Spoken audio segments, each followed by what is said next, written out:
ازيكم عاملين ايه؟ يا رب تكونوا بخير. النهارده هنعمل مع بعض احلى صينيه بسبوسه. هنعملها بطريقه سهله جدا ومكونات بسيطه، كمان طعمها حلو قوي، متماسكه جدا ومرمله كده وطريه. طعمها حلو قوي واحلى واوفر وانضف ما بنشتراها من بره بكتير. هنعملها بطريقه سهله جدا. يلا بينا نشوف الطريقه مع بعض. ويا ريت اللي بيشوف القناه لاول مره ولسه مشتركش معانا يشترك عشان القناه تكبر بيكم. ويا ريت نعمل لايك وشير للفيديو. عشان نعمل البسبوسة معايا هنا كده كوباية الا ربع من السمنة، وكمان كوباية من السكر، وكوباية وربع من اللبن او الحليب. وجبت كده كسرول او طاسة او المتوفر عندك او حلة زي ما تحبي. وضفت فيه المكونات السكر مع السمنة مع الحليب، وهقلبهم مع بعض كده كويس، وهرفعهم على النار لغاية ما المكونات دي تدوب معانا بالشكل ده كده. دي المكونات ما نسيبهاش تغلي، يا دوب بس ان المكونات تختلط مع بعضها كده والسكر يدوب. هننزلها من على النار وهنضيف لها كده معلقه كبيره من العسل، عسل النحل، او ممكن نضيف معلقه من عسل الكلوكوز لو متوفر عندنا. ضفت كده معلقه كمان من الزبادي، معلقه كبيره من الزبادي، بتخلي البسبوسه طريه وجميله جدا. هقلب بقى كده الزبادي لغايه ما يدوب كويس قوي مع العسل وكل المكونات اللي ضفناها، السكر والسمنه والحليب كده. وده الخليط طبعا اللي هنعجن به البسبوسه بتاعتنا النهارده، او هنبس به البسبوسه.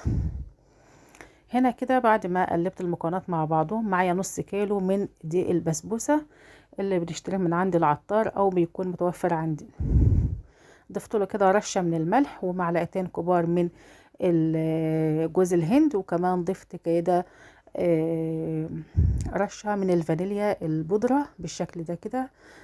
طبعا دي البسبوسه بيكون جاي ما فيش عليه اي اضافات، احنا بنضيف له اضافات كده. يعني رشه الملح ضروريه جدا في اي اكل او في اي حلويات. وكمان ضفنا معلقتين من جوز الهند، ولو مش حابه تضيفيهم مش لازم. وكمان ضفنا لها رشه كده من الفانيليا تعطي لها ريحه حلوه. جبت بقى الخليط اللي دوبناه على النار، السكر والسمنة والزبادي والعسل وكل المكونات دي، وبدأنا نقلبهم كده مع البسبوس، نقلبهم بس لغاية كده ما يعني دي البسبوسة يشربهم، او ان هو يتغلف بهم كده. دي البسبوسة ما بتعجنش كتير عشان ما يكونش كده معانا البسبوسة بتنشف معانا. لما بنعجنها كتير البسبوسة بتنشف معانا. جبت صينية فرن او قالب فرن المتوفر عندك او اللي حابة تعملي فيه، ودهنته كده بمعلقه من السمنه وغلفته كده كويس قوي بالسمنه. وبدات انزل بخليط البسبوسه اللي معايا وسويته فيها بالشكل ده كده. هنا جبت كده حوالي معلقتين من الحليب، وبدات كده ان انا احط سباتولا في الحليب واسوي وش البسبوسه بالشكل ده كده. تقدري تعمليها بايدك، بس انا حبيت ان انا اعملها بالسباتولا كده عشان تكون متساويه معايا وشكلها حلو بالشكل ده كده. كمان الحليب هيعطي لها لون حلو قوي كده وهي في الفرن. هنسويها كده بقى بمعلقتين الحليب بالسباتولا كده من الحليب، ونبدأ نسوي وش البسبوسة بالشكل ده كده.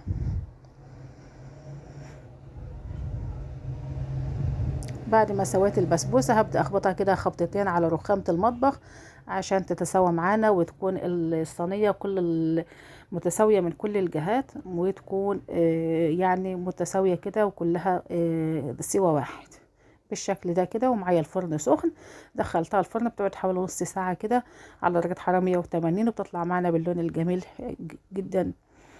هنا بقى هنعمل الشربات. جبت كوبايه ونص من الميه وكوبايه ونص من السكر وضفتهم على بعض كده، وبدات ان انا اقلبهم لغايه ما السكر يدوب مع الميه ويختلطوا كويس قوي كده. واحنا بنقلب نحاول نقلب من نص الحله كده عشان السكر ما يطلعش على الحله او على جدار الحله كده، ويعمل معانا يتكرمل، او ان هو يبقى يتحول لسكر تاني. بنرفع الشربات على البوتاجاز، واول ما بيغلي بننزله على طول. شربات البسبوسه بيكون خفيف جدا، يعني مجرد ان هو بيغلي بنقوم منزلون من على النار. اول ما البسبوسه بتاخد معانا اللون الجميل ده وبتستوي معانا، بنقوم مطلعينها من الفرن وهي سخنه والشربات سخن، بنسقيهم كده. الشربات بيكون سخن والبسبوسه سخن. طبعا البسبوسه اول ما بنشوفها كده في الفرن خدت لون ذهبي كده من الاطراف، بنبدا ان احنا نشغل لها الشوايه تاخد لون من الوش بالشكل ده. بعد ما سقيتها بالشربات كده هغطيها، لو حابه انها تكون معاكي مقرمشه كده او ما هيش طريه قوي، ما تغطيهاش، سيبها كده. حابه ان هي تكون معايا طريه فغطيتها. بعد ما غطيتها وسبتها حوالي نص ساعه وبدات تبرد شويه كده، بدات اقطعها، وهتكون معايا بالشكل ده. جميله جدا ومتماسكه وطريه قوي ومرمله وطعمها حلو قوي وريحتها تحفه جدا. يعني وصفه ناجحه جدا وجميله وطعمها حلو قوي. شايفين بقى كده البسبوسه بعد ما هنطلعها متماسكه جدا وطريه ولونها حلو قوي وطعمها جميل جدا. شايفين بقى كده البسبوسه متماسكه معايا جدا ازاي، لونها حلو قوي، طعمها جميل جدا ومرمله كده وطريه وطعمها حلو.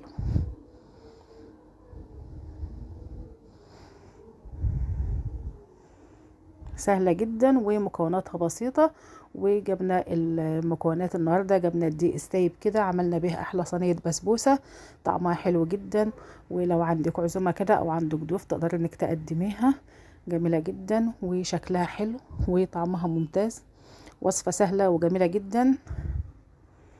بتمنى تكون عجبتكم. لو عجبتكم يا ريت تعملوا لايك وشير وسبسكرايب للقناه عشان يوصلكم كل جديد.